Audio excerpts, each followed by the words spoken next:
आप सबों को यीशु सहाय। आइए आज पितृपुस्त के पर्व की आराधना को हम पिता और पुत्र पवित्र आत्मा के नाम से मिलकर के आरंभ करेंगे और साथ मिलकर के गाएंगे हमारी आराधना की पुस्तक में से गीत नंबर 63, सॉन्ग नंबर 63, हे महापवित्र सर्वशक्ति परमेश्वर।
के निकट आकर सच्चे मन से अपने पाप स्वीकार करें और ये प्रार्थना करें कि वह प्रभु यीशु मसीह के नाम से हमारे पापों को क्षमा करें।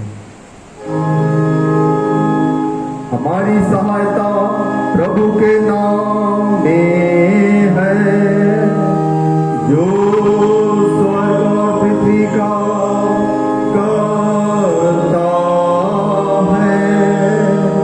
मैंने कहा कि मैं अपने प्रभु के सामने अपने पापों को स्वीकार करूंगा, तब तूने मेरे पापों का दोष क्षमा किया। साथ मिलकर प्रार्थना करें। हे सर्वशक्तिमान परमेश्वर, हमारे कर्ता और दाता, हम अदम पापी तेरे सामने मान लेते हैं कि हम स्वभाव ही से पाप में रक्षो और कि हमने मनसा, वाचा और कर्म से तेरे विरुद्ध पाप किया है। इसलिए हम तेरी अनुग्रह को खोजने और प्राप्त करने के लिए प्रभु यीशु मसीह के द्वारा तेरी अपार दया की शरण लेते हैं। हे अत्यंत दयालु पिता, तू जिसने अपने इकलौते पुत्र को हमारे पापों के कारण मृत्यु भोगने दिया, हम पर दया कर और उसी के कारण हमारे सब पापों को क्षमा कर।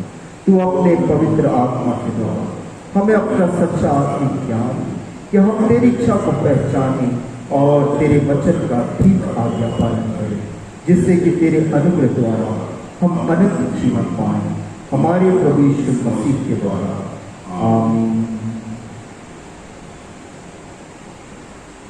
तुम्हारी इस स्वीकृति पर मैं प्रभु के आदेश के अनुसार तुमको जो सच्चे मन से पश्चाताप करते हो, उस पर विश्वास करते हो, तुम्हारे सब पापों की संपूर्ण क्षमा तुम्हें परमेश्वर पिता और पुत्र और पवित्र आत्मा के नाम से सुनाता हूँ। आमीन। आज के दिन के लिए ठहराया हुआ राइट हमें मिलता है हमारी आराधना की पुस्तक में पेज नंबर 76 पर पृष्ठ 76 पेंटेकोस्त का पर्व। प्रभु का आत्मा संसार को भरपूर करता है। हालेलुया। धर्मी लोग आनंदित हों, वे परमेश्वर के सामने प्रफुल्लित हों, वे आनंद मग्न हों। Hallelujah, hallelujah. परमेश्वर पिता और पुत्र और पवित्र आत्मा की महिमा होवे।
हे परमेश्वर, तूने अपने विश्वासी लोगों के हृदय को पवित्र आत्मा का प्रकाश भेजने के द्वारा प्रकाशित किया है।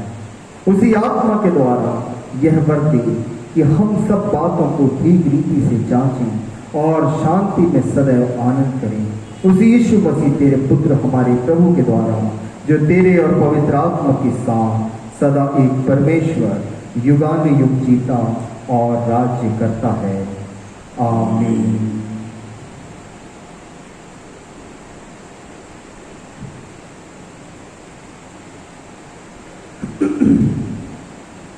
हम आज के दिन के लिए ठहराए हुए बाइबल पाठों का अध्ययन करने पाएंगे और पुराने नियम का पाठ जो आज के दिन के लिए ठहराया गया है हमें मिलता है यशाया नबी की पुस्तक उसका 44वां अध्याय।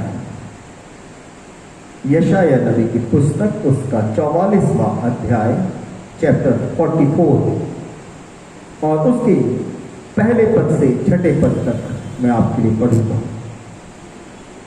परंतु अब हे मेरे दास याकूब, हे मेरे चुने हुए इज़राइल, सुन ले, तेरा कर्ता यहोवा जो तुझे गर्भ ही से बनाता आया और तेरी सहायता करेगा, यों कहता है, हे मेरे दास याकूब, हे मेरे चुने हुए यशूरूब, मत डर, क्योंकि मैं प्यासी भूमि पर जल और सूखी भूमि पर धाराएं बहाऊंगा।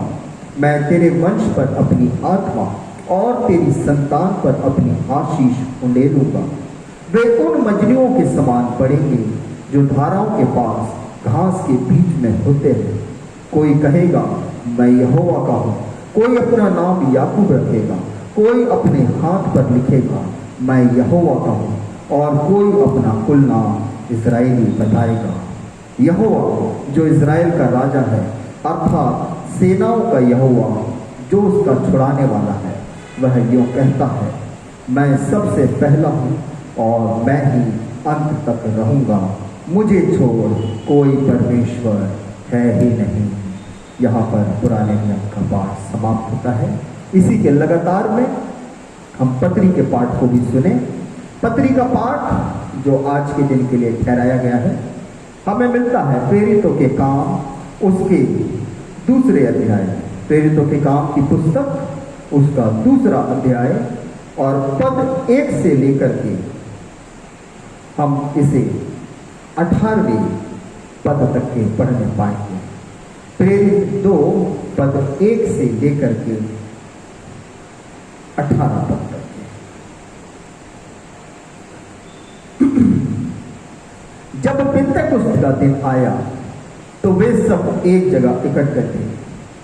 एकाएक आकाश से बड़ी आंधी की सी सनसनाहट का सा शब्द हुआ और उससे सारा घर जहां वे बैठे थे गूंज गया, और उन्होंने आग की सी चीजें फटती हुई दिखाई दी और उनमें से हर एक पर आ ठहरी। वे सब पवित्र आत्मा से भर गए और जिस प्रकार आत्मा ने उन्हें बोलने की सामर्थ दी, वे अन्य अन्य भाषा बोलने लगे। आकाश के नीचे की हर एक जाति में से भक्त यहूदी यरूशलेम में रह रहे थे। जब यह शब्द हुआ तो भीड़ लग गई और लोग घबरा गए, क्योंकि हर एक को यही सुनाई देता था कि ये मेरी ही भाषा में बोल रहे हैं। वे सब चकित और अचंभित होकर कहने लगे, देखो ये जो बोल रहे हैं क्या सब गलीली नहीं? तो फिर क्यों हम में से हर एक अपनी अपनी जन्मभूमि की भाषा सुनता है? हम जो पार्थी और मेदी और एलामी और मेसोपोटामिया और यहूदिया और कप्तूकिया और पुन्तुस और आसिया और फ्रुगिया और पंफूलिया और मिस्र और लिबिया देश जो क्रेन के आसपास है, इन सब देशों के रहने वाले और रोमी प्रवासी अर्थात यहूदी और यहूदी मत धारण करने वाले क्रेती और अरबी भी हैं, परंतु अपनी अपनी भाषा में उनसे परमेश्वर के बड़े बड़े कामों की चर्चा सुनते हैं। और वे सब चकित हुए और घबराकर एक दूसरे से कहने लगे, यह क्या हो रहा है? परंतु दूसरों ने ठट्ठा करके कहा, वे तो नई मदिरा के नशे में चूर हैं। तब पतरस उन 11 के साथ खड़ा हुआ और ऊंचे शब्द से कहने लगा, हे यहूदियों और हे यरूशलेम के सब रहने वालों, यह जान लो और कान लगाकर मेरी बातें सुनो। जैसा तुम समझ रहे हो, ये लोग नशे में नहीं हैं, क्योंकि अभी तो पहर ही दिन चढ़ा है, परंतु यह वो बात है जो योएल भविष्यवक्ता के द्वारा कही गई थी।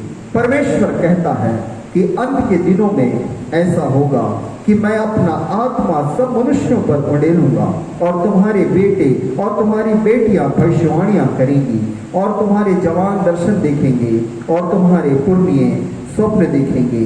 वरन मैं अपने दासों और अपनी दासियों पर भी उन दिनों में अपने आत्मा में से उड़ेलूंगा, और वे भविष्यवाणियां करेंगे। यहाँ पर पवित्र पत्री का पाठ समाप्त होता है। आइए हम सब मिलकर एक और गीत को गाने पाएंगे। गीत नंबर 733, 733। इस गीत को हम सब मिलकर के गाने पाएंगे।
बड़े ही आदर और भक्ति के साथ में हम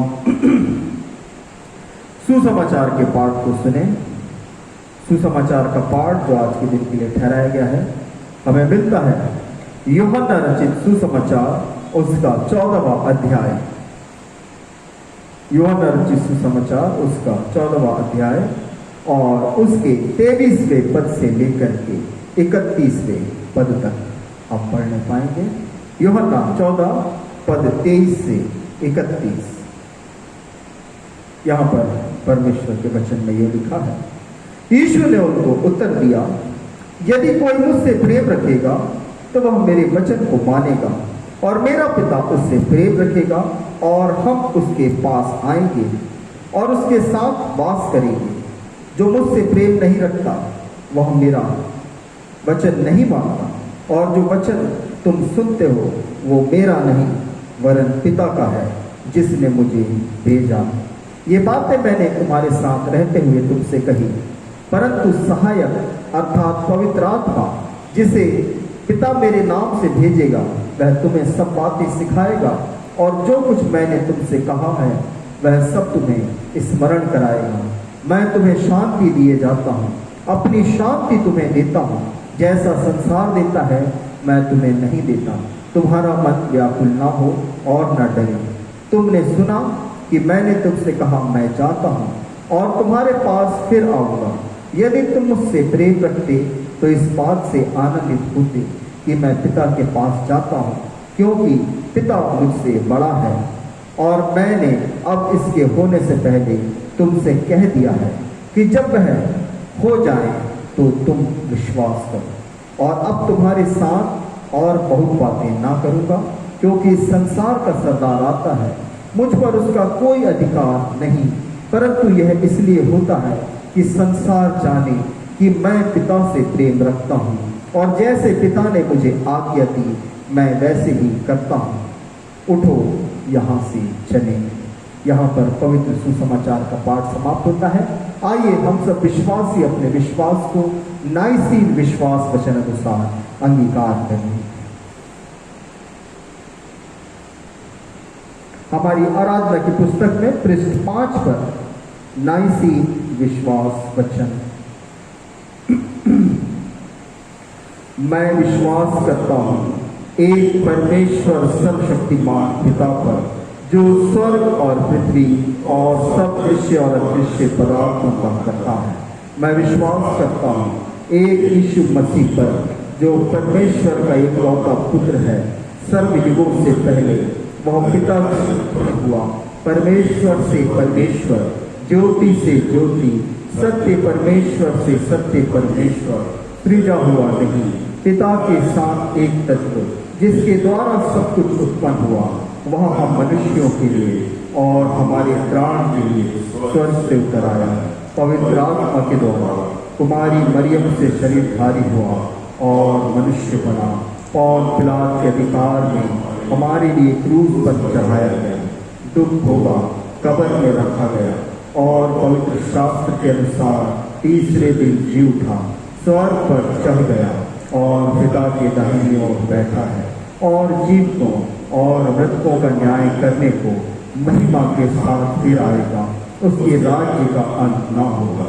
मैं विश्वास करता हूँ पवित्र आत्मा पर, जो प्रभु और जीवन दाता है, वह पिता और पुत्र से निकलता है, पिता और पुत्र के साथ उसकी आराधना और महिमा होती है। उसने नबियों के द्वारा बातें की। मैं विश्वास करता हूँ एक पवित्र विश्वव्यापी पेटी कलीसिया पर। मैं मानता हूँ एक बपतिस्मा जो पाप क्षमा के लिए है, और मैं मृतकों के पुनरुत्थान और आगामी जीवन की राह देखता हूँ। आमीन।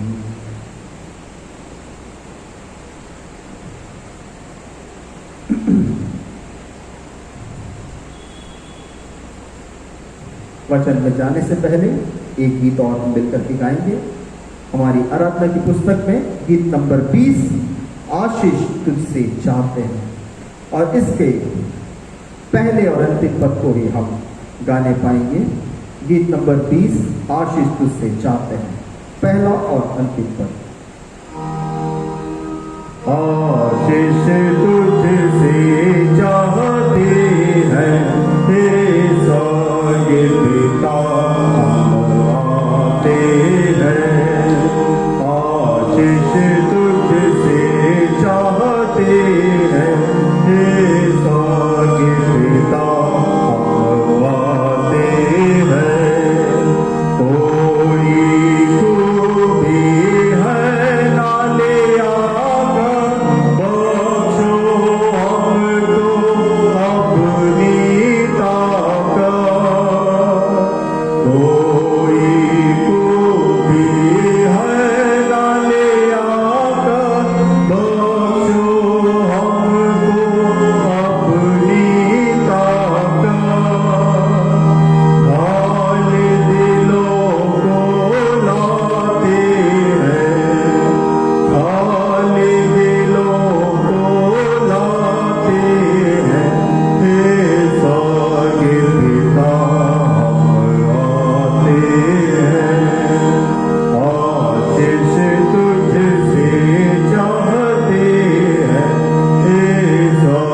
को प्राप्त करें।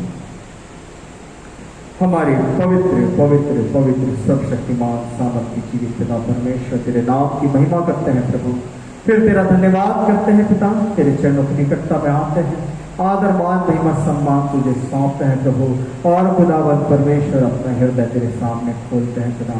प्यारे पिता परमेश्वर, आज के इसी पवित्र दिन में फिर तेरा धन्यवाद करते हैं हम अपनी मंडली के एक सदस्यों के लिए, हमारे प्रियों के लिए मेरे परमेश्वर, और जो दूर और निकट से प्यारे प्रभु जी हमारे साथ इसी आराधना में जुड़ते हैं मेरे परमेश्वर पिता, उन सब के जीवन के लिए मैं तेरा धन्यवाद करता हूँ। प्यारे प्रभु, तूने अब तक संभाला, सुरक्षित रखा है, अपनी आशीषों परिपूर्ण रखा है मेरे परमेश्वर, और अपनी इच्छाओं को हमारे जीवनों में प्रकट करते जाते, अपनी सेवाओं को हमसे लेते जाते हैं प्रभु। हम आपके नाम की महिमा और तारीफ करते हैं। प्यारे पिता परमेश्वर, एक बार फिर से पिता तेरे चरणों की निकटता में आते हैं, आज जबकि पवित्र पेंतेकुस्त के दिन को स्मरण करते मेरे परमेश्वर, जिस दिन प्रभु जी तूने अपनी आत्मा को उन विश्वासियों पर भेजा जो विश्वास करते थे, प्रार्थना में लौलीन थे मेरे पिता, और खुदाबंद परमेश्वर उसके द्वारा से प्यारे प्रभु जी जब प्रचार प्रारंभ किया गया, कलीसियाओं की स्थापना हुई प्यारे पिता, उस दिन से लेकर आज के दिन तक के पवित्र आत्मा तेरे भक्तों की सहायता में निरंतर कार्यरत है प्रभु। हम तेरा धन्यवाद करते हैं ऐसे सहायक के लिए प्यारे पिता जो तूने अपने भक्तों को दिया है। प्यारे पिता परमेश्वर, आज के इस पवित्र दिन में एक बार फिर से सबों को नाम बनाम तेरे हाथों में सौंपते हैं, प्रार्थना करते हैं खुदा, हमारी मंडली का हर एक सदस्य, इस संसार में पाया जाने वाला हर एक विश्वासी जन तेरी इच्छा के अनुसार अपने जीवन को बिताने वाला हो सके। प्यारे प्रभु, अपने आप को शुद्ध और पवित्र करने वाला हो सके, ताकि पवित्र आत्मा की भरपूरी में प्यारे पिता वो अपने जीवन को बिताए, तेरी सामर्थ को पाकर के तेरा गवाह बने, बहुतों के जीवन को बचाने का कारण बन पाए मेरे पिता। आशीष और अनुग्रह को चाहते हैं प्रभु। प्यारे पिता परमेश्वर, फिर तेरा धन्यवाद करते हैं प्यारे पिता हमारे उन सभी प्रियों के लिए जिनके जीवन में तेरी आशीष बहुतायत के साथ बनी हुई है, और प्रभु नई नई आशीषों से तूने परिपूर्ण करता जा रहा है। प्यारे खुदाबंद परमेश्वर, धन्यवाद करते हैं उन सारे प्रियों के लिए जिन्हें तूने अद्भुत रीति से प्यारे प्रभु जी चंगाई दिया। इस महामारी में प्यारे पिता तूने उन्हें संभाला, कोरोना से बचाया मेरे प्यारे पिता परमेश्वर, साथ ही प्रभु नाना प्रकार की रोग और बीमारियों से तूने छुटकारा दिया। तेरे नाम की महिमा करते हैं। एक बार फिर प्रभु जी मंडली के एक एक सदस्य को, हमारे सभी प्रियों को, परिवार कुटुंब घराने के लोगों को, हमारे सारे विश्वासी भाई बहन जो ऑनलाइन आराधना के माध्यम से हमसे जुड़ते हैं, उनके परिवारों को प्रभु तेरे ही सुरक्षित हाथों में सौंपते हैं। हर एक को अपने लहू की सामर्थ से सुरक्षित रखें प्रभु, अपनी आत्मा से परिपूर्ण रखें, हर एक रोग और बीमारी से बचाएं, कठिन परिस्थितियों से बचाएं मेरे परमेश्वर, स्वर्गीय आशीषों से भरपूर करें, और तेरा शांति और तेरा आनंद मेरे परमेश्वर उनके हृदयों में अधिकाई से बसने वाला हो सके, ऐसी प्रार्थना करते हैं। आज के वचन को फिर तेरे हाथ में सौंपते हैं, तेरी अगुवाई को मांगते हैं प्रभु। जब वचन के ऊपर मनन करते हैं प्यारे पिता, आत्मा की जुम्बिश हो प्रभु, तेरी आत्मा का अभिषेक चाहते हैं, वचन की भरपूरी चाहते हैं मेरे पिता, कि एक और कदम आत्मिक जीवन में आगे बढ़ पाए, और भी आत्मिक बातों को हम तुझसे सीखने और सुनने और समझने वाले हो सके मेरे परमेश्वर। आशीष को चाहते हैं प्यारे पिता, पूरी आराधना को तेरे हाथ में सौंपते हैं, तेरा ही संचालन होवे प्रभु, तू मार्गदर्शन कर, तू अगुवाई कर। फिर सब बातों के लिए तुझको धन्यवाद करते, धन्यवाद के साथ इसी विनती प्रार्थना को मांगते हैं यीशु मसीह नासरी के नाम में, सुनिए दया से ग्रहण कीजिए, आमीन। समय है वचन मनन का। आइए प्रार्थना के साथ आज के वचन अध्ययन को प्रारंभ करेंगे। अनुग्रहकारी दयावंत परमेश्वर, आज के समय को तेरे हाथ में सौंपते हैं, जब तेरे वचन की मनादी करने पर प्रभु तेरी आत्मा की अगुवाई चाहते हैं। खुदा, ये वचन तेरा है और हम सब तेरे बेटे बेटी हैं। तू अनुग्रह कर, आशीष दे, वचनों को फलवंत कर मेरे परमेश्वर, जिससे प्यारे प्रभु तेरी महिमा होने वाली बच्चे इस समय को फिर तेरे हाथ में सौंपते हैं। तेरी अगुवाई हम सबको प्राप्त होता है, यीशु के नाम में, आमीन। जैसा कि आज हम सब पेंतेकुस्त के पर्व को स्मरण कर रहे हैं, और यीशु मसीह का एक वायदा कि हम पवित्र आत्मा की अगुवाई को उसके चले जाने के बाद प्राप्त करेंगे, उस प्रतिज्ञा की परिपूर्णता के रूप में आप और मैं पिंतेकुस्त के पर्व को स्मरण करते हैं। साथ ही आपको यह भी याद दिलाना चाहूँगा कि बीते दिनों में सरग्रहण की जब आराधना हमने की थी और उसके वचन मनन करते करते मैंने आपको एक बात बताई थी कि जब यीशु का स्वर्गारोहण हो गया, ये चेले बहुत ही भयभीत थे, डरे हुए थे और वापस से उस कोठरी में जाकर के बैठ गए। और मैंने आपसे कहा था कि अभी उन्हें वहीं बैठे रहने दो। और तब उस स्वर्गारोहण के ठीक 10 दिन के बाद जब पिंतेकुस्त का दिन आता है, 50वां दिन आता है, हम यदि इस बात को देखें, प्रेरितों के काम की पुस्तक को हम खोलें, उसके पहले अध्याय को हम देखें, उसके पहले अध्याय को हम देखें तो जो पहले 11 पद हैं वो स्वर्गारोहण का वर्णन बड़े संक्षिप्त रूप में करते हैं। और उसके बाद में फिर 12वें पद से हम देखते हैं, 12, 13, 14 पद के अंदर में मत्तिया का चुना जाना, क्योंकि हम देखते हैं कि यहूदा के चले जाने से 12 में से एक प्रेरित कम हो गए थे और प्रेरितों को यह उचित लगा कि यहूदा का पद भरा जाए।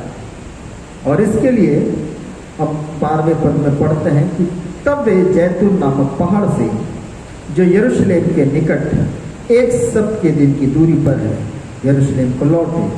जब वे वहां पहुंचे तो उस अटारी पर गए जहां पतरस और यूहन्ना और याकूब और अंद्रियास और फिलिप्पुस और थोमा और बरतुल्मै और मत्ती और हल्फई का पुत्र याकूब और शमौन जलेतस और याकूब का पुत्र यहूदा रहते थे। ये सब कई स्त्रियों, यीशु की माता मरियम और उसके भाइयों के साथ एक चित्त होकर प्रार्थना में लगे रहे। उन्हीं दिनों में पतरस भाइयों के बीच में जो 120 व्यक्ति के लगभग थे खड़ा होकर कहने लगा, हे भाइयों, अवश्य था कि पवित्र शास्त्र का वह लेख पूरा हो जो पवित्र आत्मा ने दाऊद के मुख से यहूदा के विषय में, जो यीशु के पकड़वाने वालों का अगुवा था, पहले से कहा था, क्योंकि वह तो हम में गिना गया और इस सेवकाई में सहभागी हुआ। उसने अधर्म की कमाई से एक खेत मोल लिया और सिर के बल गिरा और उसका पेट फट गया और उसकी सब हड्डियां निकल पड़ी। इस बात को यरूशलेम के रहने वाले जान गए, यहाँ तक कि उस खेत का नाम उनकी भाषा में हकलदमा अर्थात लहू का खेत पड़ गया। भजन संहिता में लिखा है, उसका घर उजड़ जाए और उनमें कोई न बसे और उसका पद कोई दूसरा ले ले। इसलिए जितने दिनों तक प्रभु यीशु हमारे साथ आता जाता रहा, अर्थात यूहन्ना बपतिस्मा से लेकर के उसके हमारे पास से उठाए जाने तक जो लोग बराबर हमारे साथ रहें, उचित है कि उसमें से एक व्यक्ति हमारे साथ उसके जी उठने का गवाह हो जाए। तब उन्होंने 2 को खड़ा किया, एक यूसुफ को जो बरसबा कहलाता है, जिसका उपनाम युस्तुस है, और दूसरा मत्तिया को, और यह प्रार्थना की कि हे प्रभु, तू जो सबके मन जानता है, यह प्रकट कर कि इन दोनों में से तूने किसको चुना है कि वह इस सेवकाई और प्रेरिताई का पद ले, जिसे यहूदा छोड़कर अपने स्थान को चला गया। तब उन्होंने उनके बारे में चिट्ठी अड़ाई और चिट्ठी मत्तिया के नाम पर निकली। अतः वह उन 11 प्रेरितों के साथ गिना गया। यहाँ पर वो प्रेरितों की संख्या जो 12 प्रेरित हम देखते हैं पूरी होती है। और 14वें पद के अंदर में सबसे प्रमुख बात जो आपको और मुझको देखने को मिलती है कि ये बहुत थोड़े से लोग नहीं थे, लगभग 120 लोग थे और सब लोग, महिलाएं और पुरुष, सब लोग एक चित्त होकर प्रार्थना में लगे रहे। यह शब्द वहां पर आता है। एक बार के लिए नहीं, 2 बार के लिए नहीं, जिस दिन से यीशु मसीह उठाया गया था और उसके बाद में आज पिंतेकुस्त का दिन जब उस समय में आया, उस दिन तक वे प्रतिदिन प्रार्थना में लगे रहे। एक अन्य जो ट्रांसलेशन है वहां पर लिखा है कि वे लौ लगा करके प्रार्थना कर रहे थे। और क्या प्रार्थना कर रहे थे कि 15 से 26वें पद के अंदर में जो हमने बात देखी कि प्रेरितों का जो पद खाली है वो भर जाए। जो प्रतिज्ञा प्रभु यीशु मसीह ने उनसे की है उसके कारण से उन्हें वहां पर ठहरे रहना आवश्यकता। हम पढ़ते हैं कि जब तक के 6वें पद के अंदर में हम देखें, प्रेरित काम 1 अध्याय 6वां पद, अतः उन्होंने इकट्ठा होकर उससे पूछा, हे प्रभु, क्या तू इसी समय इजराइल को राज्य फेर देगा? उसने उनसे कहा, उन समयों या कालों को जानना जिनको पिता ने अपने ही अधिकार में रखा है तुम्हारा काम नहीं है, परंतु जब पवित्र आत्मा तुम पर आएगा तब तुम सामर्थ पाओगे और यरूशलेम और सारे यहूदिया और सामरिया में और पृथ्वी के छोर तक मेरे गवाह होगे। यह एक बहुत बड़ी प्रतिज्ञा, बहुत बड़ी प्रतिज्ञा है। आप और मैं आज कलीसिया के बड़े सुंदर से स्वरूप को देखने पाते हैं, जहां पर भक्त लोग इकट्ठे हो रहे हैं, मिल रहे हैं, एक दूसरे के साथ में सहभागिता रख रहे हैं। परंतु उस समय का दौर कुछ ऐसा नहीं था। जब यीशु मसीह क्रूस पर चढ़ाया गया, चेले बड़े भयभीत हुए, डर गए, अपने आप को कोठरी में छिपा लिया। तब उसके मरने के 3 दिन के बाद में वो जीवित हुआ और 40 दिनों तक अपने आप को उनके ऊपर प्रकट कर करके प्रमाण देता रहा। और यह इसलिए हुआ कि चेले विश्वास में बढ़ते जाएं, बढ़ते जाएं, बढ़ते जाएं और पढ़ते हुए वे यीशु में दृढ़ और मजबूत बन जाएं। परंतु यीशु मसीह यह जानता था कि कदाचित इनका विश्वास कितना भी अधिक हो, कदाचित ये कितने भी बलवंत और सामर्थी बने, जब तक के ये स्वर्गिक सहायता को प्राप्त ना करें, अपने आप में ये लोग कुछ नहीं कर पाएंगे। और इसी कारण से हम देखते हैं कि वह प्रतिज्ञा जो पवित्र आत्मा के दिए जाने की प्रतिज्ञा है, यूहन्ना रचित सुसमाचार के उसके 14वें अध्याय के अंदर में भी हम देखने पाते हैं, अन्य स्थानों पर भी हम देखने पाते हैं। और ऐसा नहीं है कि पवित्र आत्मा का अस्तित्व या उसका एग्जिस्टेंस, जैसा मैंने हमेशा ही कहा है कि पिता, पुत्र और पवित्र आत्मा ये कुछ अचानक से हो जाने वाली घटना नहीं है। जितना अस्तित्व, जैसा अस्तित्व जब से परमेश्वर पिता का अस्तित्व है तभी से पुत्र का अस्तित्व है और तभी से पवित्र आत्मा का भी अस्तित्व है। और मैं पुराने नियम की उन घटनाओं को अभी स्मरण नहीं करना चाहता, क्योंकि यदि हम देखें तो बार बार पवित्र आत्मा का कार्य हम बाइबल के अंदर में देखने पाते हैं। परंतु पिंतेकुस्त का दिन इसलिए अधिक महत्वपूर्ण है कि यह कुछ ऐसी बात थी कि अब पवित्र आत्मा का वास्तविक प्रकटीकरण एक इनड्वेलिंग या उनमें वास करने के रूप में होने वाला था। और प्रेरितों का काम 2 अध्याय जो ही प्रारंभ होता है, हम उस घटना को देखने पाते हैं। लूका ने बहुत सुंदर रीति से इस घटना को यहाँ पर वर्णित किया है। वो लिखता है, जब पिंतेकुस्त का दिन आया तो वे सब एक जगह इकट्ठे थे। एकाएक आकाश से बड़ी आंधी की सी सनसनाहट का शब्द हुआ और उससे सारा घर जहां वो बैठे थे गूंज गए। और उन्हें आग की सी जीभें फटती हुई दिखाई दी और उनमें से हर एक पर आ ठहरी। वे सब पवित्र आत्मा से भर गए और जिस प्रकार आत्मा ने उन्हें बोलने की सामर्थ दी, वे अन्य भाषा बोलने लगे। हम इस घटना को अपने जीवन में अनुभव करें, ये हमारी प्रार्थना होना चाहिए। एक व्यक्ति यदि वो प्रभु में है, हम देखते हैं कि अभी मत्तियां भी उनमें से एक है जिसका चुनाव अभी थोड़े ही समय पहले हुआ है। प्रार्थना के साथ में परमेश्वर की अगुवाई को प्राप्त करते हुए, और वो भी उन प्रेरितों में मिल गए। 120 लोग लगभग वहां पर इकट्ठा है, और एकाएक परमेश्वर का वचन कहता है, एकाएक आकाश से बड़ी आंधी की सी सनसनाहट का शब्द हुआ, जिससे वो जहां वो बैठे थे वो घर सारा गूंज गया है, और उनको दिखाई दिया है कि आग की सी जीभें फट रही हैं और हर एक के ऊपर आकर के वो ठहर रही हैं।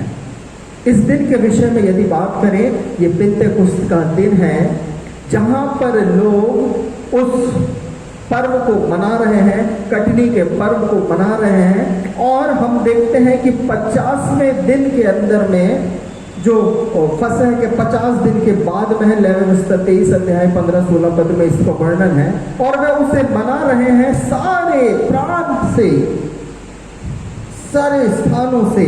वहां पर लिखा हुआ 5वें पद के अंदर में, आकाश के नीचे की हर एक जाति में से भक्त यहूदी यरूशलेम में रह रहे थे।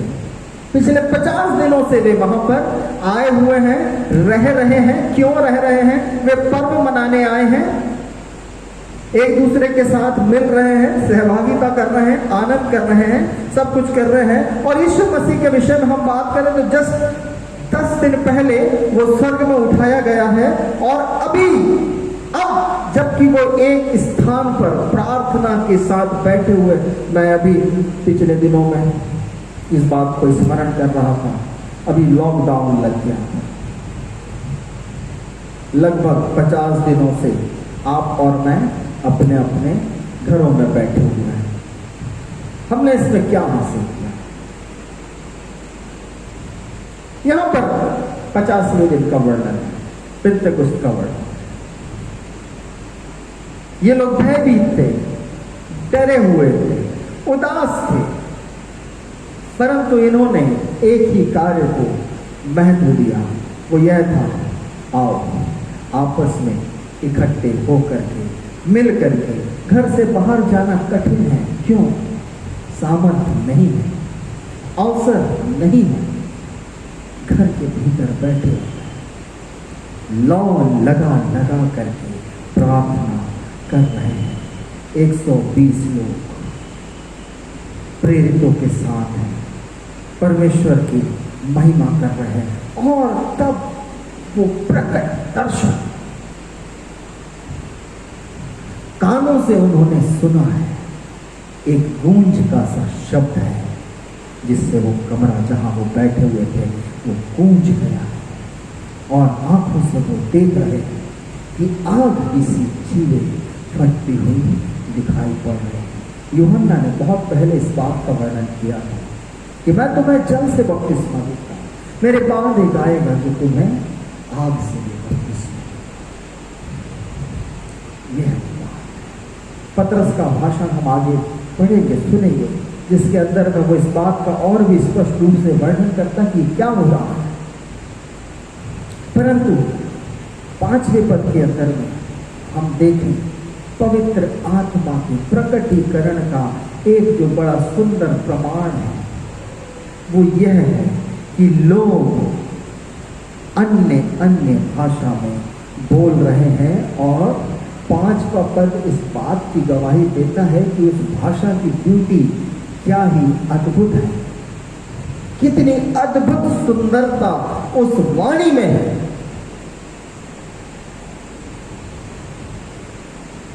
एक ऐसी आवाज जिसमें अनेक भाषाओं का शब्द है। क्योंकि हम देखते हैं 5वां पद कहता है, आकाश के नीचे हर एक जाति में से भक्त यहूदी यरूशलेम में रह रहे थे। और अक्सर होता है कि हम देखते हैं कि जिस स्थान से जो होता है वो वहीं की स्थानीय बोली बोलने लग जाता है, सीख जाता है। और इसीलिए नीचे 8वें पद से लेकर के 11वें पद के अंदर में बड़ी लंबी सूची है, जिसमें यदि आप उसको काउंट करें तो 16 स्थानों का वर्णन है। मैं सोचता हूँ लूका को जब उसने सर्वे किया होगा, उसको पता चला होगा कि इतने इतने प्रांत से लोग आते हैं। वे 16 प्रांत से लोग वहाँ पर उपस्थित थे, और उन प्रांतों में भी ना जाने कितनी अलग अलग बोली और भाषा बोलने वाले वहाँ पर रहे होंगे, हम सिर्फ कल्पना कर सकते हैं। परंतु जो सुंदर बात थी, जो पवित्र आत्मा की सामर्थ को प्रकट करती है, वो यह थी कि जब यह शब्द हुआ तो भीड़ लग गई और लोग घबरा गए। जब यह शब्द हुआ भीड़ लग गई और लोग घबरा गए, क्योंकि हर एक को यही सुनाई देता था कि ये मेरी ही भाषा में बोल रहा है। पवित्र आत्मा का अभिषेक आपको और मुझको अपनी बातों को लोगों तक पहुंचाने का सामर्थ्य प्रदान करता है। हम पतरस के विषय में अभी आगे पढ़ेंगे, कैसी सामर्थ एक व्यक्ति पवित्र आत्मा के द्वारा से परमेश्वर की ओर से पाता है कि वह बोलना प्रारंभ करता है। और वो कैसी बातों को बोलता है, वो ये बातों को कहता है जिससे परमेश्वर की महिमा होती है, जिससे सुनने वालों को आश्चर्य होता है, जिसे सुन करके लोग चकित होते हैं, जिसका सुन करके लोग परमेश्वर के बड़े बड़े कामों की चर्चा को सुन पाते हैं। इतनी सारी भाषा बोलने वाले लोग हैं, और जो कह रहे हैं, जो सुन रहे हैं, वे 16-17 प्रांत से अलग अलग स्थानों से आए हैं, और ये गलीली लोग उनकी भाषा में बात कर रहे हैं। वास्तव में ये तो अन्य भाषा बोल रहे हैं, ये तो स्वर्गिक भाषा बोल रहे हैं, परंतु सुनने वालों को बड़ा आश्चर्य होता है कि बोलने वाला यदि एक भी हो, सुनने वाले 2 हो जा रहे हैं। दोनों को अपने अपने कानों में उन्हीं की सी भाषा का शब्द सुनाई देता है। वे अचंभा कर रहे हैं, ये गलीली लोग हैं, ये कैसे इस रीति से बोल पा रहे हैं कि हर एक को अपनी ही बोली, अपनी ही भाषा में शब्द सुनाई दे रहा है। ये पवित्र आत्मा। आप और मैं कई बार पवित्र आत्मा को बहुत लाइटली, मैं बहुत सारे लोगों के लिए बात कह रहा हूं, इस संसार में बहुत सारे ऐसे लोग हैं जो पवित्र आत्मा के काम को बहुत हल्के में ले लेते हैं। पवित्र आत्मा की भरपूरी का प्रकटीकरण या उसका प्रमाण देना वो चाहते हैं नाना प्रकार से। मेरे प्रियो, मैं आपसे कहना चाहता हूं कि यदि पवित्र आत्मा मेरे भीतर में काम करता है तो मैं बोलूंगा। उस वक्त मैं जो भी बोलूं वो पवित्र आत्मा की ओर से है, तो लोगों को परमेश्वर के बड़े बड़े 11वें पद के अंदर में अंतिम भाग में हम देखें, वहां लिखा है परंतु, इतनी लंबी लिस्ट के बाद वहां लिखा है परंतु अपनी अपनी भाषा में उनसे परमेश्वर के बड़े बड़े कामों की चर्चा सुनते हैं। क्यों? क्योंकि पवित्र आत्मा लोगों को बोलने की स्वतंत्रता प्रदान करता है। आगे अभी हम और भी देखते हैं, कितने तो चकित हो रहे हैं और घबरा करके एक दूसरे से पूछ रहे हैं क्या हो रहा है। परंतु इस झुंड से मैं बहुत ही घृणा करता हूं। ये वो झुंड है जिनके विषय में लिखा है 13वें पद के अंदर में, प्रेरितों के काम 2 अध्याय 13वां पद। इस झुंड से मैं घृणा करता हूं। यहां लिखा है परंतु दूसरों ने ठट्टा करके कहा वे तो नई मदिरा के नशे में चूर।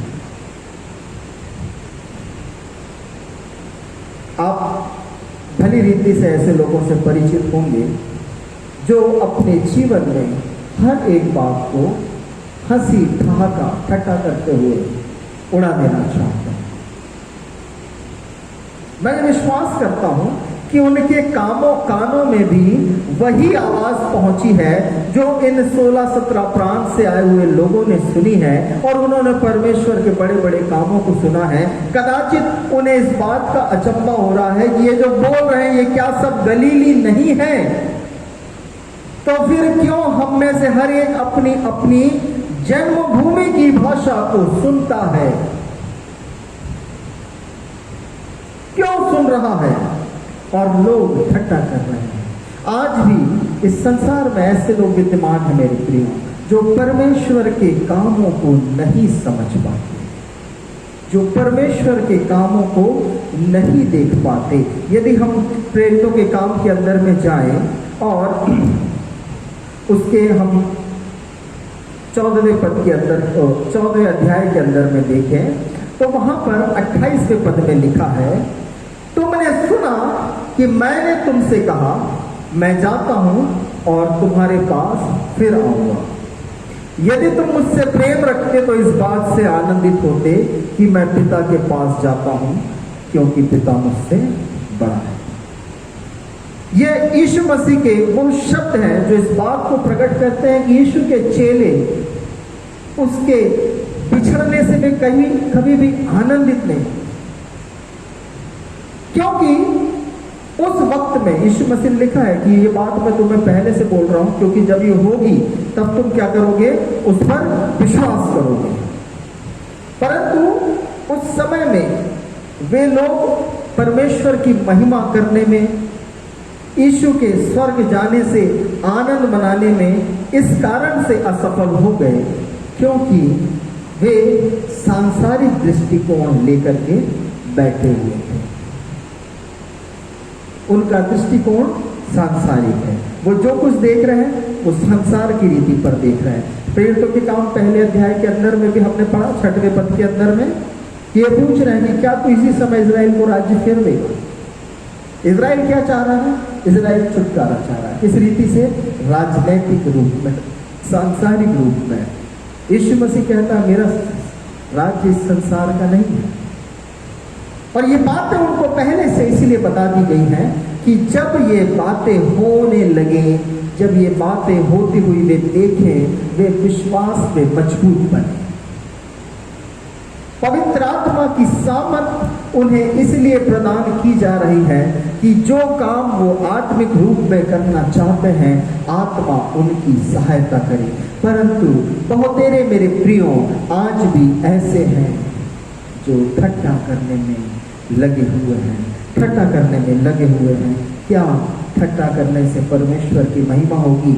नहीं, वे महिमा नहीं कर रहे, वे अपने आप को पाप में गिरा रहे हैं।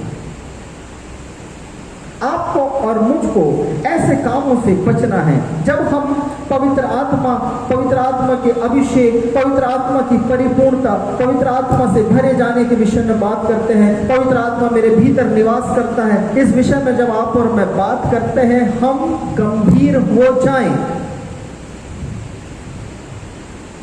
क्योंकि ये एक बहुत गंभीर बात है कि हमारा पिता परमेश्वर, पुत्र प्रभु यीशु मसीह, पवित्र आत्मा जो अनंत है,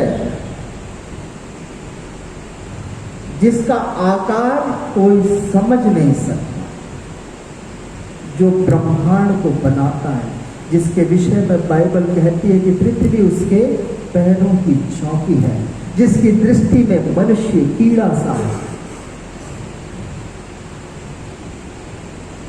पवित्र आत्मा के अभिषेक के द्वारा वो आपके और मेरे हृदय में वास है। कुरिन्थियों में पौलुस ने इस बात को बहुत स्पष्ट रूप से लिखा है कि कैसे मसीह की परिपूर्णता के द्वारा से, कैसे पवित्र आत्मा के अनुग्रह के द्वारा से आप और मैं सामर्थ्य बनते जाते हैं, कैसे पवित्र आत्मा मेरे भीतर निवास करता है। क्यों निवास कर रहा है? कि आप और मैं उस सिद्धता को प्राप्त करें जो परमेश्वर आप में और मुझ में देखना चाहता है। परंतु यदि मैं इस बात को साधारण रूप में लेता हूं मेरे प्रिय, मुझे इससे कोई लाभ नहीं होने वाला। पवित्र आत्मा की सामर्थ विश्वास करने वालों के लिए है, जो विश्वास करें और वे जो वास्तव में प्रभु यीशु मसीह के गवाह बनना चाहते हैं। तब हम देखते हैं दूसरे अध्याय के 14वें पद के अंदर में, अब आप और मैं वास्तव में पवित्र आत्मा की सामर्थ के गवाह बन सकते हैं। तब वहां लिखा है, तब पतरस उन 11 के साथ खड़ा हुआ और ऊंचे शब्द से कहने लगा। मैं कभी कभी कल्पना करता हूं, ये भी क्या ही ऊंचा शब्द था, क्या ही ऊंचा शब्द था। कई बार पास्टर्स, प्रचारक, even with loud speaker, with good PA system, इतनी ऊंची आवाज करने में असफल हो जाते हैं। परंतु पतरस के विषय में लिखा है कि ऊंचे शब्द से उसने कहा, हे यहूदियों, हे यरूशलेम के सब रहने वालों, यह जान लो और कान लगाकर मेरी बातें सुनो। जैसा तुम समझ रहे हो, ये लोग नशे में नहीं हैं, क्योंकि अभी तो पहर ही दिन चढ़ा है। परंतु यह वो बात है जो योएल भविष्यवक्ता के द्वारा से कही गई थी। योएल 2:28 से 32 के अंदर में आप और मैं उस वचन को पाते हैं। और हम देखते हैं कि 37वें पद के अंदर में, इसको हम कट शॉर्ट करेंगे, ये वचन आप लोग घर में पढ़िए। फिर तो काम 14 से लेकर के उसके 36वें पद तक के हम पढ़ सकते हैं। इस दूसरे अध्याय को पूरा अपने घर में हम जरूर से अध्ययन करें। परंतु अभी मैं आपको सीधे, ये वो बात नहीं है, अभी तो दिन ही चढ़ा है, जैसा तुम समझ रहे हो ये लोग नशे में नहीं है, ये वो बात है, वो पूरा एक्सप्लेन करते हुए लेकर के आता है। और 36वें पद के अंदर में कहता है, अतः अब इस्राएल का सारा घराना निश्चित रूप से जान ले कि परमेश्वर ने उस यीशु को जिसे तुमने क्रूस पर चढ़ाया प्रभु भी ठहराया और मसीह भी। आप और मैं स्मरण करें महायाजक का ओसाना। मैंने आपसे कहा है कि हम लोग बीती बातों को इतनी आसानी से ना भूलें। महायाजक का ओसारा, उस दृश्य को जब हम स्मरण करते हैं कि जब मुर्ग के बांग देने से पहले पतरस यीशु का इनकार करने में जरा भी भयभीत नहीं हुआ। क्या करता है पवित्र आत्मा आपके अंदर? पवित्र आत्मा आपको और मुझको हर एक भय से मुक्त करता है। पवित्र आत्मा आपको और मुझको यीशु मसीह से रूबरू कराता है। पवित्र आत्मा जब आपके और मेरे भीतर में होता है, हम सच बोलते हैं और इस सच को बोलने में हम बिल्कुल भी पीछे नहीं हटते हैं। जब पवित्र आत्मा आपके और मेरे भीतर होता है, जब उसका अभिषेक हम प्राप्त करते हैं, हम अधिकार के साथ बोलते हैं। वो अधिकार यहाँ पतरस ने प्रकट किया है। जब उससे पूछा गया था, यह भी तो यीशु के साथ था, उसने कहा नहीं, मैं नहीं हूं। अब पवित्र आत्मा की सामर्थ पाकर वो कहता है, इज़राइल का सारा घराना निश्चित रूप से जान ले कि परमेश्वर ने उस यीशु को जिसे तुमने क्रूस पर चढ़ाया प्रभु भी ठहराया है और मसीह भी। वही स्वामी है, वही छुड़ाने वाला है। और ये उसने कहा था ऊंचे शब्द से। और मैं आपसे यही बात कह रहा था कि वो भी क्या ही ऊंचा शब्द होगा, क्या ही आवाज नहीं होगी। कभी कभी मैं कल्पना करता हूं, आप भी सोच करके देखिए। 37वें पद में लिखा है, तब सुनने वालों के हृदय छिद गए और वे पतरस और शेष प्रेरितों से पूछने लगे, हे भाइयों, हम क्या करें?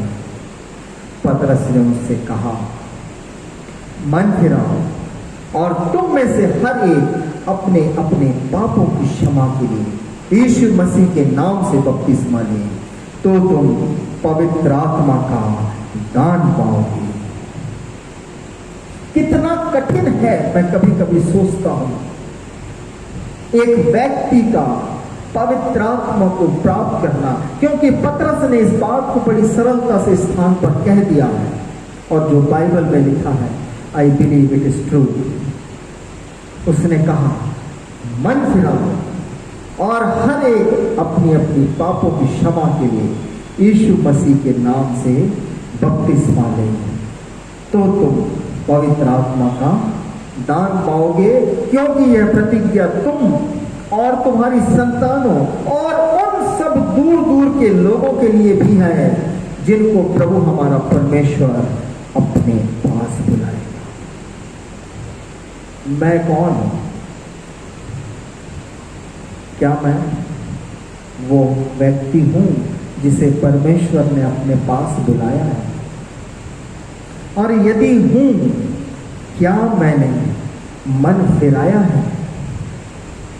मेरा बपतिस्मा, लोग सोचते हैं कि अगर हम बपतिस्मा पालें तो हम शुद्ध और पवित्र हो जाते हैं। वास्तव में इसका तात्पर्य भी सही है, परंतु क्या मैं वैसा पश्चातापी जीवन वास्तव में जी रहा हूं? रोमियो की पत्री के अंदर में, बहुत लंबा होगा, इसको बहुत शॉर्ट में बता रहा हूं कि रोमियो की पत्री के अंदर में बहुत स्पष्ट रूप में यह कह दिया गया कि बपतिस्मा इस बात का प्रतीक है कि मैं अपना पुराना जीवन छोड़ करके आगे बढ़ चला हूं। बपतिस्मा इस बात की गवाही है कि मैं अपना सब कुछ पीछे छोड़ के आगे बढ़ चला हूं। आज भी कितने ऐसे हैं जो मसीह के कहलाते हैं, परंतु पवित्र आत्मा की सामर्थ से अनजान है। क्यों अनजान है? बपतिस्मा वास्तविक है या सिर्फ लोगों को दिखाने के लिए है? हम मत्ती रचित सुसमाचार उसके 3 अध्याय को कभी पढ़ेंगे और वहां पर एक प्रश्न है सदूकी और फरीसियों के लिए, तुम्हें किसने चिता दिया बपतिस्मा लेकर? जब यूहन्ना बपतिस्मा दाता बपतिस्मा देने पर था, पवित्र आत्मा की गंभीरता को समझे मेरे प्रियो, वो आपके और मेरे लिए सहायक बन के हमारे साथ रहने को आया है। और यदि आप और मैं से अपने जीवन में आमंत्रित करते हैं, हम पिंतेकुस्त के उस दिन को अनुभव करने पाएंगे। हम पवित्र आत्मा की सामर्थ को अनुभव करने पाएंगे और उसकी सामर्थ पाकर हम गवाह बनेंगे। ऐसे गवाह जो अपने घर में, अपने नगर में, अपने शहर में, अपने देश में और दुनिया के कोने कोने में उसके नाम की गवाही देने को तैयार रहता है। प्रेरितों के काम पहले अध्याय 8वें पद के अंदर, इसको मैं बहुत शॉर्ट में आपको बता रहा हूं, लिखा हुआ है, जब पवित्र आत्मा तुम पर आएगा तब तुम सामर्थ पाओगे और यरूशलेम और सारे यहूदिया और सामरिया में और पृथ्वी की छोर तक मेरे गवाह होगे। हालेलुया। Are we ready? पवित्र आत्मा का दान पाने के लिए क्या हम तैयार हैं? सच्चा पश्चाताप करने, मन फिराने को, उस पवित्र आत्मा के अभिषेक से परिपूर्ण हो जाने को क्या हम तैयार हैं? क्या मैंने अपने बपतिस्मे का सही अर्थ समझा है? जो जल के बपतिस्मे का अर्थ ना समझे वो आत्मा के बपतिस्मे का अर्थ कैसे समझ पाएंगे? इसीलिए मेरे प्रिय, पवित्र आत्मा के विषय में आपको और मुझको गंभीर होना है। ये अंत के दिन है, प्रभु का आना निकट है। इससे पहले कि अनुग्रह समाप्त हो जाए, हमारे पास समय है कि हम मन फिराएं, हम पश्चाताप करें, अपना पूरा समर्पण अपने परमेश्वर, अपने पिता के प्रति करें, और वो आपको और मुझको निश्चय अपनी आत्मा से परिपूर्ण करेगा। अंत में कुछ बातें आपको और मैं कहना चाहता हूँ। 2 या 3 बातों के अंदर में हम आज के संदेश को समाप्त करेंगे। जब हम पिंतेकुस्त के दिन को देखते हैं तो हम उन प्रतिज्ञाओं को स्मरण करते हैं जो योएल नबी के द्वारा से, जो यूहन्ना बपतिस्मा के द्वारा से, बपतिस्मा दाता के द्वारा से, और जो यीशु मसीह के द्वारा से आपसे और मुझसे की गई थी, और वे परिपूर्ण हुई है। यह एक बार फिर इस बात का प्रमाण है कि यीशु मारा गया, गाड़ा गया, वो जी उठा और वो परमेश्वर के दाहिने हाथ तक ऊंचा भी किया गया है। यह इस समय के विषय में योएल ने, यूहन्ना ने पहले से कह दिया था कि वे जो विश्वास करते हैं उनका धर्मीकरण और पवित्रकरण परमेश्वर की ओर से किया जाता है। परंतु वे जो इन बातों पर विश्वास ना करें, वे जो ठट्टा उड़ाएं, वे जो पवित्र आत्मा को अपने जीवन में गंभीरता से ना लें, उनके लिए अनंत दंड भी रखा हुआ है। बाइबल कहती है सब पापों की क्षमा है, परंतु पवित्र आत्मा के विरोध में किए गए पापों की कोई क्षमा नहीं है। मेरे प्रियो, आप और मैं जब हम पुकारते हैं हे परमेश्वर पिता, हे पुत्र परमेश्वर, हे परमेश्वर पवित्र आत्मा, हम स्मरण रखें ये तीनों एक समान आदर के पात्र हैं, और यदि हम हृदय की गहराई से इनका आदर करते हैं, निश्चय परमेश्वर आपका और मेरा आदर करेगा। प्रभु हम सबको इन्हीं वचनों के द्वारा से बहुतायत की आशीष देवे। आमीन। आइए हम धन्यवाद प्रार्थना करें। प्यारे पिता परमेश्वर, फिर तेरे हाथों में सौंपे जाते हैं प्रभु। धन्यवाद सुंदर वचन के लिए जो तेरे पवित्र आत्मा की अगुवाई में हम सब ने पाया है। निश्चय मेरे परमेश्वर पिता, इन्हीं दिनों में प्रभु जबकि तेरा आना निकट है, हमें तू अपने वचनों के प्रति, अपनी आत्मा के प्रति, अपनी सामर्थ के प्रति बहुत अधिक गंभीरता प्रदान कर मेरे परमेश्वर। और प्यारे प्रभु होने दे खुदा कि हम सब तेरी आत्मा की अगुवाई में अपने जीवन को बिताने वाले हो सके प्रभु। हमें शुद्ध कर, हमें पवित्र कर, अपने लहू से धोकर प्रभु से ऐसा बना दे प्यारे पिता कि हम तेरे योग्य चाल चलने वाले हो सकें। प्यारे खुदावंद परमेश्वर, एक बार फिर से इस पूरे सप्ताह को, सप्ताह के हर एक दिन को, हर एक कार्यों को तेरे हाथ में सौंपते हैं। अपने सारे प्रियों को, जितने विश्वासी प्रभु से हमारी इसी ऑनलाइन आराधना के माध्यम से हमसे जुड़ते हैं, जितने तेरे प्रिय भक्त लोग हैं, हमारी मंडली के हर एक सदस्य हैं प्रभु, उन सबको तेरे हाथ में सौंपते हैं। खुदाबंद परमेश्वर अपनी अगुवाई में चला प्यारे प्रभु, लौ लगा करके प्रार्थना करने की सामर्थ दे, तेरे आत्मा से परिपूर्ण हो जाने की सामर्थ दे, मन फिराव से परिपूर्ण जीवन जीने की सामर्थ दे खुदा। ओ प्यारे प्रभु जी, तेरी मृत्यु को अपनी देह में लेकर फिर सके, ऐसी सामर्थ को चाहते हैं खुदा, ताकि प्रभु जी जब तेरा आना इस संसार में हो प्रभु, हम अपने आप को निष्कलंक रूप में तेरे सामने प्रकट कर सके प्यारे प्रभु जी, और तू हमें अपने साथ ले जा पाए प्यारे पिता परमेश्वर।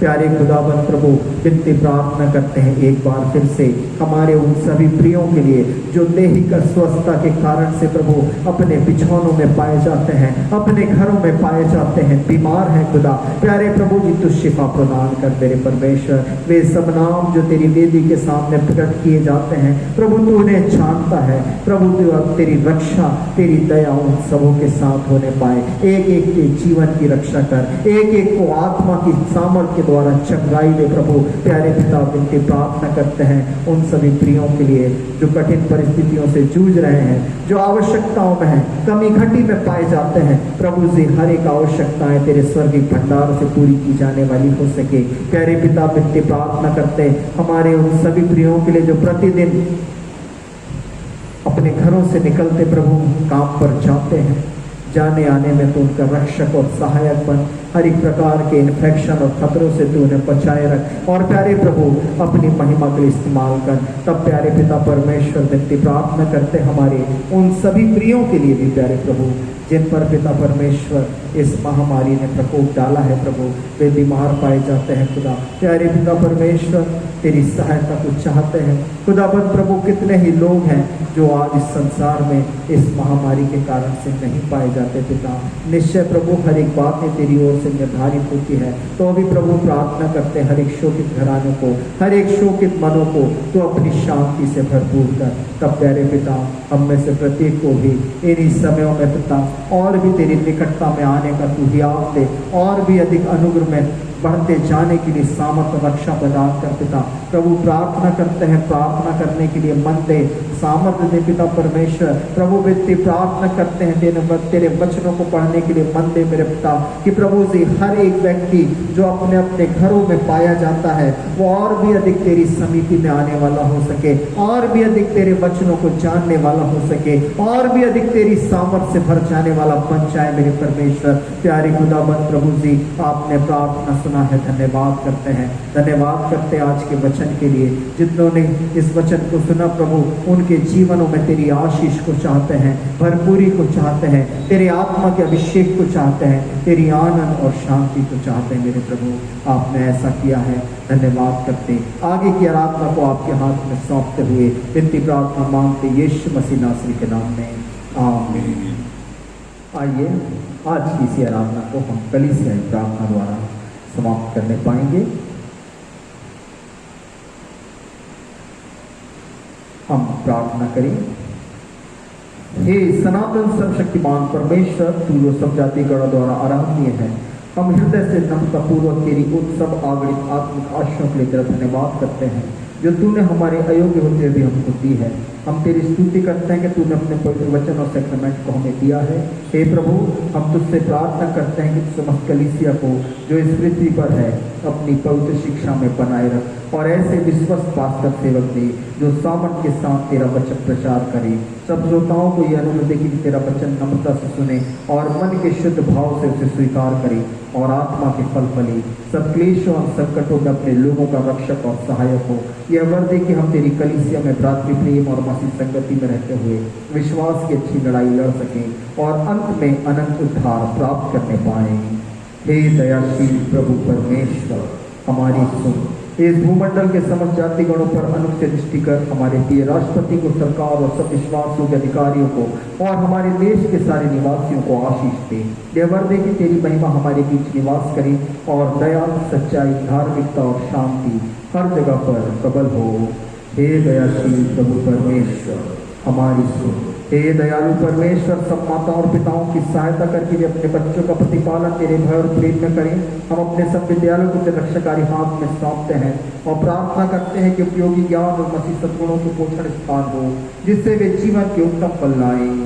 हे दयाशील प्रभु परमेश्वर, हमारी सुन।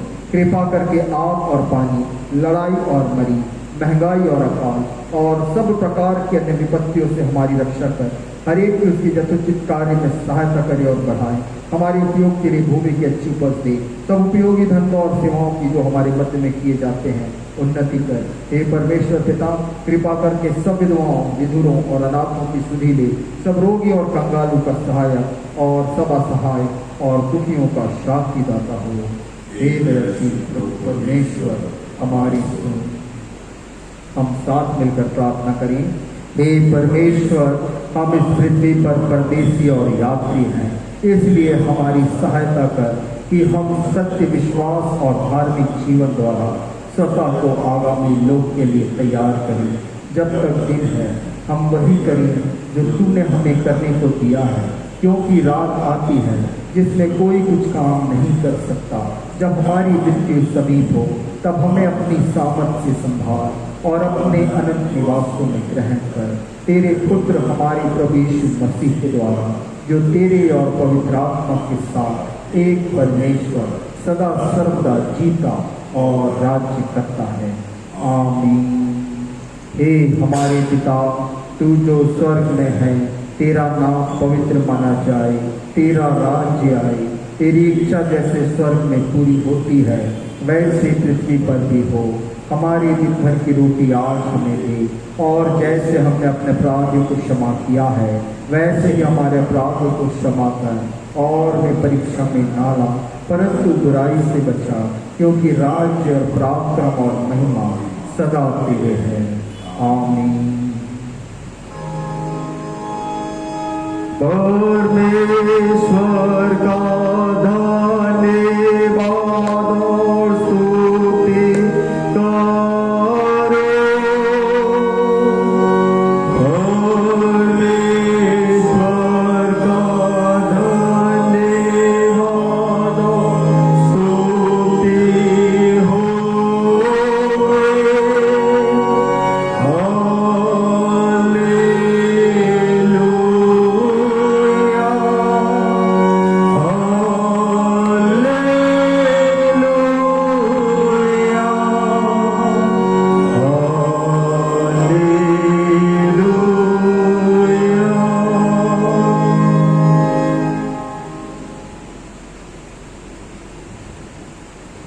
अपने हृदय परमेश्वर के सामने झुकाकर आशीष ग्रहण करो।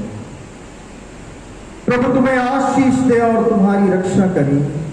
प्रभु अपने मुख का प्रकाश तुम पर चमकाए और तुम पर अनुग्रह करे। प्रभु अपना मुख तुम पर प्रकट करे और तुम्हें शांति दे। परमेश्वर पिता और पुत्र और पवित्र आत्मा के नाम से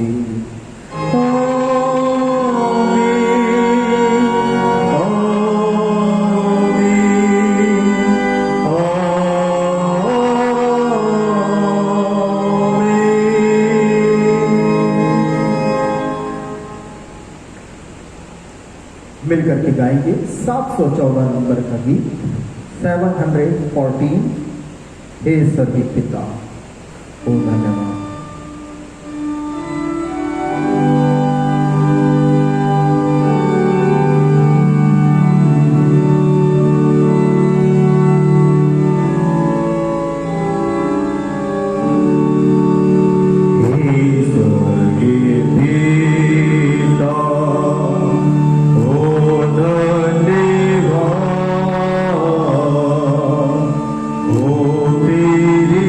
Oh,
सबों को यीशु सहाय जय मसीह की